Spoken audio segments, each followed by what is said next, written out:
Hello, you're listening to Good Things, the show where we talk to good people who are doing good things. I'm Dashran Yohan. Baha Hilo was born and raised in Palestine. He has worked with human rights and advocacy groups, including the United Nations, the Citadel Center for Residency and Refugee Rights, and so much more. He's the co-founder of the Citadel, 1865, a cultural space in Beit Sahor. As an educator, Baha runs To Be There, an initiative that offers educational programs about the history and culture of Palestine. Welcome to the show, Baha. How are you?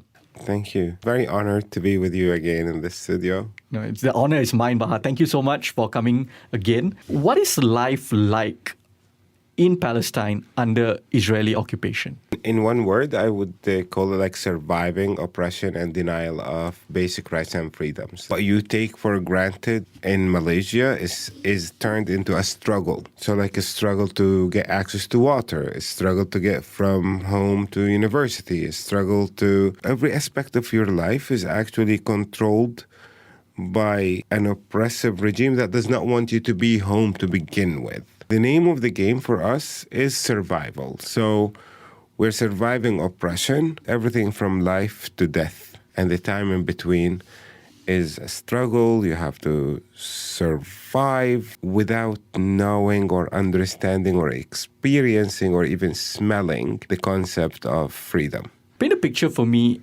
of the various Palestinian territories. Talk to me about the geography of Palestine. The geography of Palestine as a piece of land is very visible. It's 27.9 square kilometers. The entire geography is controlled by the Israeli regime. It's controlled by a regime that treats you based on birth. If you are born to a Jewish family, your rights are granted and protected. If you are born to a Palestinian family, you are mistreated. That's the most delicate word I can say.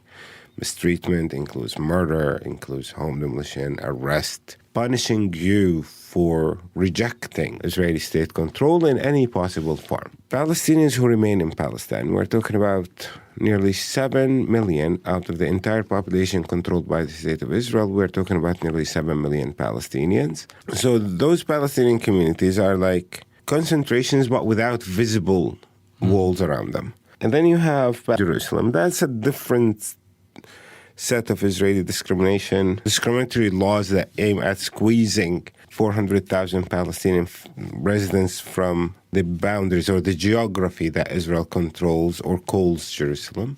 Then you have the area of the West Bank. On the map, you see the West Bank has 18% of the land of Palestine. The geography is ripped apart by the government of the State of Israel and its army, where Palestinian communities are separated from each other. Like, I was born and raised in Bethlehem. If I want to go south, this is city of Hebron, or to any of the villages around the city, I have to pass through areas controlled by the State of Israel or by the Israeli army, and then to go into one. It's like the State of Israel turned Palestinian communities into those rooms, and they control the corridors.